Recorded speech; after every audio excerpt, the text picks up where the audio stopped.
فقیر بادشاہ کے دربار میں جا نکلا نا تو کہا کہ بادشاہ یہ تخت و تاج کیا ہوتے ہیں، اس کی کوئی قیمت نہیں ہے۔ تو بادشاہ ہنس کے کہنے لگا اس فقیر کو باہر نکالو، اسے کیا پتا ہے کہ تخت و تاج کیا ہوتے ہیں، اس کی لذت کیا ہوتی ہے۔ جب خدام کھڑے ہوتے ہیں، استقبال کر رہے ہوتے ہیں، جب تخت پہ بیٹھے اور ساری رعایا نیچے بیٹھی ہوتی ہے، اس نے کہا نکالو فقیر کو، اس کو کیا پتا۔ بادشاہ ایک دن شکار کرنے گیا تو وہاں اس کا گھوڑا جو ہے وہ سرکش ہو گیا اور ایسی جگہ پہ لے گیا کہ جہاں نہ پانی تھا اور نہ کوئی اور چیز۔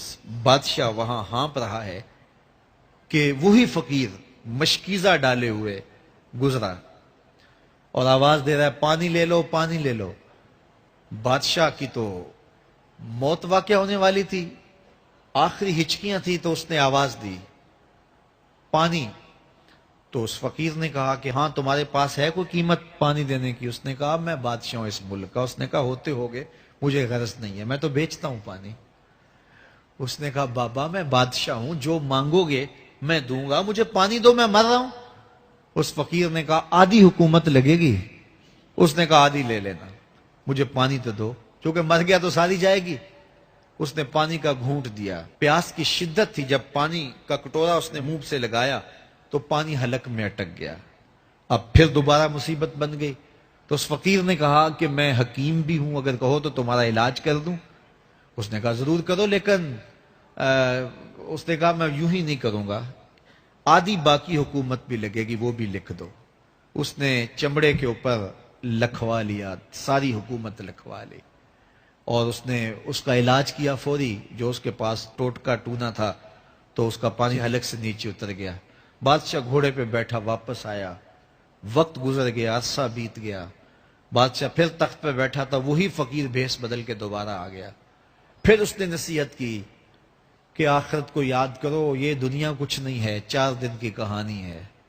بادشاہ نے کہا تو میرا خیال ہے پہلے بھی کبھی آیا تھا، تو نہیں سمجھتا تخت و تاج کی لذت کیا ہے۔ اس نے کہا اس کی کوئی قدر و قیمت نہیں ہے، چھوڑ اسے، آخرت سب کچھ ہے۔ تو اس نے کہا نکالو اس فقیر بابے کو، یہ اس دن بھی آیا تھا تو آج پھر آ گیا ہے، اپنی راہ لے بابا۔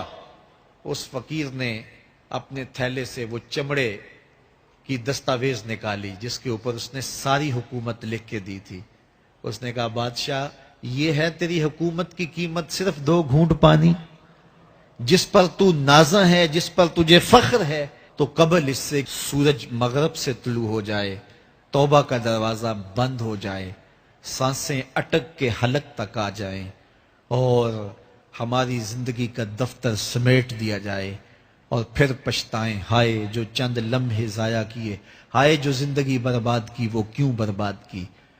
کل کے پچھتاوے سے بہتر آج کا پچھتاوا زندگی پلٹ ہوگا۔ وقت پر کافی ہے ایک قطرہ بھی آب خوش ہنگام کا، جل گیا جب کھیت برسا می تو پھر کس کام کا۔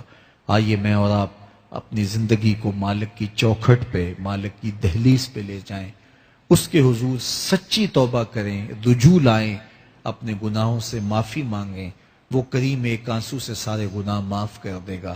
اپنی آخرت کی تیاری کریں، کاروبار دنیا بھی کریں، لیکن اصل ہماری زندگی آخرت کی زندگی ہے۔ صحابہ کو خندق کھودتے دیکھا تو پیار آیا تو یہی کہا اللہم ان العیش عیش الآخرہ، اے اللہ زندگی تو آخرت کی زندگی ہے، فاغفر للانصار والمہاجرہ، میرے انصار کو بھی بخش دے، میرے مہاجروں کو بھی بخش دے۔ تو اللہ تعالی ہم سب کی مغفرت فرمائے۔